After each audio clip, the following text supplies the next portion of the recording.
Bodega San Francisco creciendo juntos y Walmart llegando a todos los rincones de Chile presenta el Rat Pack, la mesa de editoras esta mañana acá en Mesa Central. Mónica Pérez, ¿cómo estás? Buenos días. Muy bien, ¿qué tal? Buenos días. ¿De qué vamos a hablar hoy? Vamos a hablar de que el próximo domingo a las 11 de la mañana el mandatario dará su última cuenta de su administración ante el Congreso Pleno, a 10 meses del término de gobierno, en plena campaña presidencial y en uno de los peores momentos para él en términos de desaprobación y aprobación, por el caso Procultura, por Monsalve, en fin.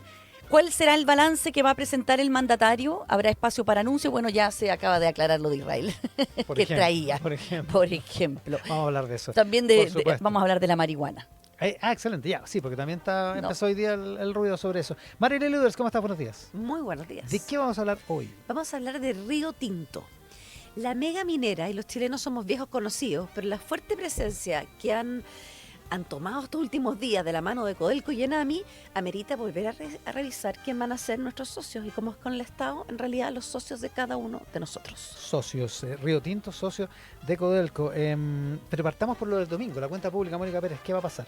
A ver, partamos dando un poquito de contexto. El presidente Boric va a enfrentar esta última cuenta pública no en las mejores circunstancias. Por una parte está el caso Procultura, su relación con Alberto Larraín, el revival del caso Monsalve y el escándalo de licencias médicas enmarcan este discurso en un escenario complejo con una desaprobación que está en el 65% y una aprobación de solo el 28%, que es muy parecido a los números que él tenía cuando enfrentó, por ejemplo, los indultos o el asesinato de los 3 carabineros de Cañete. Digamos, dentro de que está dentro de los márgenes, pero son los márgenes bajos. Está en sus pic bajos. Está en sus pic bajos. ¿Qué está preparando el presidente? Bueno, fuentes de gobierno me dijeron que no esperemos grandes anuncios, ¿ya? Sino más bien una reflexión o una evaluación política de lo que ha sido su administración. El presidente me contaba cómo nunca ha preparado este discurso con extremo cuidado y pidió los inputs a los ministros con muchísima antelación y está trabajando él en solitario por ahora en este texto, pero que ha sido obviamente conversado y todo, pero fundamentalmente me decían que como que lo final, onda, el sábado se va a saber. Hará, por supuesto, un repaso de los grandes logros, de sus principales logros y desafíos pendientes, eso es evidente, pero lo central es que el presidente tiene que enfrentar la pregunta de si cumplió o no con el programa con el que ganó la presidencia. Y aquí es donde entra un concepto que me transmitieron desde La Moneda, que es el de un gobierno progresista. ¿Y qué es eso? Porque va a delinear lo que es un gobierno progresista. ¿Qué es eso? Lo pregunté. Son 3 pilares: crecimiento, seguridad pública y seguridad social.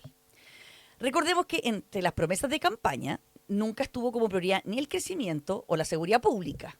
Pero finalmente esta reflexión que va a hacer el presidente, esta va a ser la reflexión que va a hacer el presidente. Es decir, estas 3 cosas las hicimos y de alguna manera mejoraron la calidad de vida de los chilenos y por tanto este gobierno ha cumplido con su promesa esencial de ser un gobierno progresista. Como que Ese es el análisis. El análisis, transforman un poco la promesa, ¿no? Sobre todo, dice, si lo vamos a comparar todo el rato como lo que recibieron de la administración anterior, de la administración Piñera, y lo que van a entregar. Por ejemplo, en el crecimiento, ¿cómo recibió este gobierno la economía?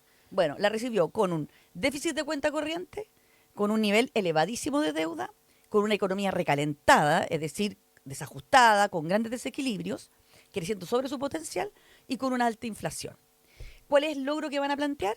Que ordenaron la casa con un enorme ajuste fiscal, bajaron la deuda pública en relación al PIB y entregan una economía que hoy crece al 2,3%, es decir, por sobre el crecimiento potencial que recibieron con una inflación que ya está bastante controlada. Ahora, Mónica, yo creo que ese argumento los economistas se lo van a destruir a los 5 minutos, porque la verdad es que venía de una pospandemia. O sea, el recuperarse de eso no es un gran mérito, y ordenar la casa fiscalmente, yo creo que lo que hemos visto en las últimas discusiones con el Consejo Fiscal Autónomo, eso es verdad que el primer año se puso freno a mano al gasto, pero lejos de estar ordenada las cuentas. Las cuentas. Pero bueno, pero ese es el argumento. Ese es el argumento. No, o sea, sí. Yo sé que hay argumentos, podríamos estar todo el programa de lado y lado, Sí. pero este es el argumento que el presidente va a tratar y evidentemente van a salir todos sus ministros a reforzar todos estos puntos, ¿ya? Y más además, dice, la inflación ya está bastante controlada, tiene argumento para todo, yo discutí cada uno de los puntos, en fin. Y además, ellos van a argumentar que dejan lista la economía para seguir creciendo con el proyecto de permisos que está prácticamente listo, falta la votación en el Senado, que dicen que va a hacer aumentar el crecimiento de la economía en más del 0,3% que calculó la medición del informe Marfan. Que además hay una cartera de proyectos de inversión, hoy día sale en el Mercurio también el ministro Grau enfatizando aquello, mucho más enorme y contundente de lo que recibieron ellos, digamos, del cielo a la tierra. Hablan del litio, hidrógeno verde, en fin, ahí está el detalle. Y una reforma de pensiones que sin duda va a tener un gran impacto en el ahorro.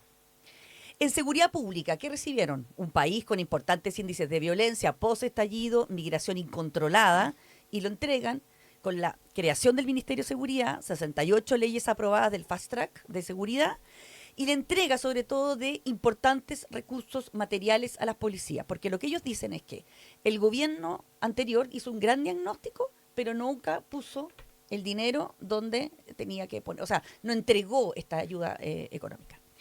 Y en términos de seguridad... Esto va a ser una bataola el domingo Sí, en la tarde. o sea, si esa es la línea argumental.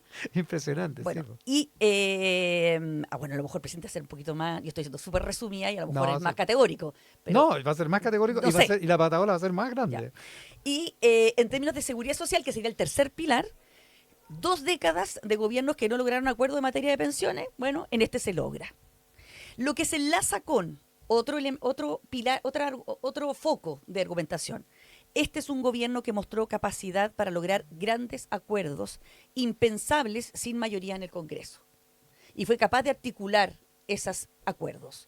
Y hablan de la reforma de pensiones, la ley de cumplimiento tributario, la deuda histórica de los profesores. Las 40 horas también. Las 40 horas. Sí, el año pasado también usó un poco ese argumento, de que habían logrado aunar fuerzas en proyectos sociales, incluso con el empresariado. Van a hacer reconocimiento, van a hacer reconocimiento a Chile Vamos, van a hacer reconocimiento a la senadora Aravena por haber apoyado el acuerdo de paz de entendimiento. Ya, también ellos dicen, bueno, un gobierno progresista también hace cosas concretas para mejorar la calidad de vida de las personas, ¿no es cierto? O sea, no solamente estas grandes líneas, estos grandes pilares, y van a hablar del proyecto 40 horas, de la ley Papito Corazón, de los trenes, de la conectividad en las regiones, de los buenos números que tienen en buses eléctricos, de la conectividad nueva que va a ser probablemente un anuncio, una conectividad mayor para el aeropuerto de Santiago, se vendría una conexión con el metro, y también, por supuesto, la mejora que se logró en el salario mínimo. ¿Ya? Esas son cosas como concretas. ¿Qué otros temas relevantes van a estar? Con toda seguridad, probablemente van a estar. Aborto y eutanasia, de todas maneras, se van a mencionar como estas promesas que no se lograron cumplir y que se les va a dar un impulso. Porque otro de los mensajes va a ser que se va a gobernar hasta el último día, en fin, lo que siempre dicen los gobiernos. El aborto lo va a tener presentado, si se presenta hoy se día, presenta ¿no? hoy día. Esta mañana, Entonces, en un ratito más va a estar está fresquito, claro. la conferencia de prensa. Digamos. Exactamente. Ahora, no empieza la tramitación hasta la próxima semana, si es que empieza. Exactamente. Y eutanasia. Ellos hablan más bien de iniciar las discusiones que se tenían que iniciar. Ni sueñan que se va a aprobar en estos meses que quedan. Como hay otros proyectos que están a punto de salir. El de permiso y una serie de otros. ¿Cómo se llama lo de los peces, los pescados? Fraccionamiento. El fraccionamiento, etcétera. Bueno, otra muy importante es el CAE. ¿Ya? Porque esta es la propuesta más relevante que le queda al Ejecutivo, que nació justamente en las manifestaciones estudiantiles. Para ellos, terminar el mandato sin eliminar el CAE sería un duro golpe. Está complicada la negociación, han ido avanzando, pero una lentitud que lo que quieren es sacarlo en estos 10 meses que les queda. Eso sí que quieren, antes de irse, sacarlo. O sea, yo creo que ese proyecto es complejo porque le metieron toda una nueva estructura de financiamiento de la educación superior. Entonces, la discusión es súper amplia, o sea, mete a todo el sistema universitario, todo el sistema de educación superior, mucho más profundo que solamente el CAE. Y la oposición se va a ir con todo. Te lo explico en simple, fundamentalmente cuál es el sistema. Se elimina el CAE y se pasa al FES. Ustedes todos saben que la gratuidad no fue aceptada por todas las universidades porque eso implica un arancel regulado. Y por tanto muchas universidades no se quisieron meter a la gratuidad porque quieren tener libertad, poder contratar a los profesores que quieren, tener financiamiento como quieran. Si esas universidades utilizan el FES, que va a ser la herramienta para financiar... Es la herramienta de acceso. Que es una herramienta de acceso, entran a la gratuidad. Porque el FES solo financia el arancel regulado. Y por tanto se les pone la camisa de fuerza indirectamente. Y eso es el problema que tienen las universidades que no han querido entrar a la gratuidad porque dicen que con esa plata no se alcanza. No, por eso te digo, la oposición va a ir con todo en eso. Eso no, O sea, va a ahí estar está dura esa pelea. súper, súper complicado. Y hablemos entonces también de otro tema muy relevante, que va a ser el rol internacional del presidente. Obviamente él va a destacar este rol internacional que empezó centrado en la defensa de los derechos humanos y que en el último tiempo se ha centrado en la defensa del multilateralismo. No va a haber nada de Israel concreto más allá de mencionar la situación en Medio Oriente. Más allá de lo que acaba de comunicar la Cancillería oficialmente, Exactamente. que es el retiro de los agregados militares en Israel, en la Embajada de Chile en Israel. Exactamente. Eso es lo que pasa es que hay una escalada, eso es así. Israel retiró a su agregado de defensa de militar de Santiago y lo trasladó a Argentina para hacerlo concurrente en Santiago. Lo que en ON se dijo que era una reorganización, pero que en OFF es una señal. Claro. Pero Y esto en- fue el año pasado por las FIDAE. Claro, y ahora, esto fue hace unos meses, ¿Ya? y ahora lo que acaba de salir es lo que se iba a anunciar, que no se quería anunciar en el contexto de la cuenta, porque no era el lugar para hacerlo, pero sí hay un reconocimiento de que hay una escalada y que lo que comentaba aquí la candidata Jara, que hay una sensación de que no se puede seguir avalando lo que está ocurriendo en Gaza, el drama humanitario, haciendo como la vista gorda de las relaciones con Israel. Claro, Dudas. El comunicado, perdón, solo el comunicado informa en su primer párrafo que la Embajada de Israel hoy ha notificado a las autoridades de ese país el retiro de los agregados militares de defensa y aéreo que se encontraban desempeñando funciones en nuestra misión en Tel Aviv, dice el comunicado de prensa de la Cancillería. Pero no hay nada con quiebra de relaciones ni No, nada. no lo va a haber. Ahora, de aquí al domingo, no. puede pasar Bueno, cualquier cosa. me decían, bueno, si es que hoy día Israel ataca con arma nuclear Gaza, evidentemente es otra la situación. Claro. Pero no va a haber un anuncio de ruptura de relaciones. Ya. No la va a haber, no lo va a haber. Y menos en el contexto de una cuenta pública. O sea, las condiciones como están ahora, No. no, Y de la marihuana tampoco. tampoco. No sabían nada de eso mis fuentes en Palacio. No, a mí en la moneda, desde la moneda esta mañana me dicen que por ningún motivo. Por ningún motivo. Sí. Ya, otro, dudas. ¿Hablará de probidad y función pública después de Democracia Viva, Procultura y las licencias? Es un tema. Pero como que no se los vi muy entusiasmados. ¿Insistirá en la reforma del sistema político? Ese es otro tema. En vivienda, me dicen que tienen buenos números, eso lo podrían presentar, pero llegarán a la meta, esa meta que se De las comprometieron. 240.000 Sí, que viviendas, son 260 algo así, mil. o 260.000. Sí, fueron bien concretas. En detalles, toda la familia del presidente lo va a acompañar, van a venir todos de Punta Arena, toda la Ya. familia completa. Lo van a acompañar, por supuesto, su pareja, que está a punto de tener guagua. Nunca fue tema lo de la guagua, no fue tema. Y va a haber varios elementos simbólicos porque va a ser la última. Entonces, última foto de gabinete en Cerro Castillo, se va a sacar. Un gran despliegue de ministros para comentar la cuenta pública. Y Elizalde va a ser quien va a acompañar al presidente en el Ford Galaxy. El ministro del Interior. Mónica Pérez y la cuenta pública de este domingo. Hablemos de Río Tinto. ¿Qué es esto, Río Tinto? Una mega minera con nombre en español, Marilyn Luders. Al final del Rat Pack les voy a contar por qué se llama Río Tinto. Es súper linda la historia. Ya. Bueno, pero hace un par de semanas en Perth, Australia, se realizó la Junta de Accionistas Anual de Río Tinto. Yo me metí a revisarla con cero expectativa, porque estamos acostumbrados a que la JOA, como le decimos nosotros, la Junta de Accionistas, son ceremonias formales, casi legales, o sea, muy poquito contenido. Y me llevé una tremenda sorpresa. El presidente de Río Tinto partió con reconocer al pueblo Waduk de la nación Nungar, en cuyas tierras tradicionales se realizó la reunión, y presentó su respeto a todos los propietarios originales. Luego, se me movió la página, perdón, pero es que estaba Pero todo esas emocionado. cosas pasan. Tú con la búscala, computadora. búscala. Mira, no, para comentar de que esas son las nuevas variantes que han entrado a los directorios, Mm. que han entrado a las nuevas maneras de medir la gestión de las empresas De la empresa. y ha entrado con mucha fuerza. Pero es impresionante porque partió reconociendo, después le dio la palabra a Robin, una mujer Nungar que estaba acompañada por su nieto, Trice, que tenían instrumentos musicales propios de su tradición, y dieron el vamos al encuentro, pero no como invitados especiales, no como digamos, un pequeño punto, sino que ella, Robin, puso el acento en la palabra nua, que es poner en orden las cosas, y apeló al público con unas frases preciosas, a conectar, a aprender a escuchar. Somos uno y somos muchos, juntos hoy para escuchar y aprender. Ese fue el marco de una junta de accionistas. Acto seguido, el presidente, visiblemente afectado, recordó en detalle 2 accidentes, uno aéreo y otros náuticos, que ocurrieron durante el año pasado.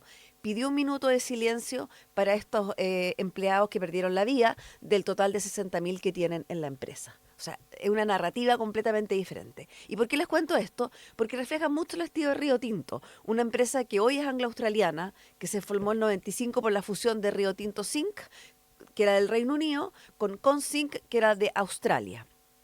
Pero como vieron, pasó a ser la segunda minera más grande del mundo, después de BHP, está abierta en varias bolsas, Nueva York, Londres, pero ha pasado por periodos duros. Y esto es importante saberlo. Hace 2 o 3 años fue acusada de dañar en tierras australianas, haber destruido 2 cuevas sagradas que tenían 46.000 años de antigüedad. Las hicieron volar en Huon Kun y se cree que habían sido ocupadas por humanos desde la era del hielo. Chuta. Entonces eso les generó un cambio y toda esta narrativa tiene bastante que ver con eso. Hoy tienen operaciones en 35 países, incluyendo algunos como Madagascar, Mongolia. La empresa se dedica principalmente a la extracción de hierro, cobre, carbón, talco y, como verán, litio no está en la lista vaya. de las cosas. Está diamante, pero litio no está en la lista todavía. Río Tinto ha estado en Chile ya 25 años, pero siempre con el tema del cobre, en alianza con otras mineras, y de Escondida hablamos, pero de Río Tinto bastante menos. Este plano discreto se acabó violentamente estos últimos días, ya que Codelco eligió a esta minera para ser su socia en el desarrollo del proyecto de litio del Salar Maricunga, y al mismo tiempo, a los pocos días, Enami anunció que la misma Río Tinto era la seleccionada para ser su socia y operadora en los salares andinos. O sea, a cuento corto, tenemos Río Tinto para largo y vamos a tener que aprender a conocerlo. Veamos qué nos trae este matrimonio. Río Tinto, para empezar, ya ha dejado en Chile alguna huella. Ellos tienen un informe de impuestos y royalty anual que lo cuelgan en su página, que yo creo que es una práctica que debería ser súper copiada, porque las empresas siempre dicen que no se les reconoce su rol en los aportes al Estado. Río Tinto tiene anualmente, pone cuántos millones le da a cada estado de los países donde está. Es explícito. Digamos. Explícito. Entonces son 8.400 millones que reparte país por país, y en el caso de Chile el año pasado fueron 615 millones de dólares. 8.400 millones de dólares. Sí, repartido en a Mongolia eran como 400 millones, Chile 615. Lo interesante es que ya pronto vamos a poder saber exactamente cuánto Río Tinto aporta vía litio, vía impuestos del litio, a través de este sistema. Ayer conversé con varias personas dedicadas al mundo minero y en general les parece muy bien que se instale una empresa de esta magnitud con más proyectos en el país. Pero sí les ha sorprendido la rapidez y decisión con que están entrando al mercado mundial del litio. Uno me decía que parecía como ansiedad. Claro, porque en el fondo el litio no estaba dentro de su cartera, eran más mineros, hierro. Pero, de hecho, tanto así que hasta 2024 no habían producido litio de manera masiva. Más allá de un proyecto en una planta demostrativa en Argentina. Pero de ahí, desde finales del año pasado, como que apretaron el acelerador. En octubre se compraron Arcadium Lithium, que en el fondo 6.700 millones, donde se hicieron de 4 salares en Argentina: Olarás, Caucharí, Sal de Vida, qué lindo nombre, Sal de Vida, y Fénix, que se suman al Rincón, que es el que tenía en Argentina, que ahora lo amplió y se le puso asteroide, y el gobierno de Milei le aprobó una tremenda ampliación. Y siguió como avión. En Quebec, Canadá, compró el 50% de un proyecto de litio, y en Serbia está desarrollando el proyecto Jadar, que está en una fase muy temprana, pero también es litio. O sea, como ven, Río Tinto está apuntando al litio de una manera impresionante. Y si todo esto se cumple, el corto plazo va a ser la tercera empresa privada de litio del mundo. Ya, es un avance súper agresivo. Súper agresivo. Ansiedad, como decía Albert Hammond. Sí, después de Albert Marle y SQM. En Chile, Río Tinto es liderado por Soledad Jere, una ingeniera con posgrado en Estados Unidos de 47 años, que ha estado en todas, en Teca, Antofagasta Minerals, BHP, y está impulsando con fuerza. Pero más allá arriba hay una duda que me saltó en esta ronda de preguntas.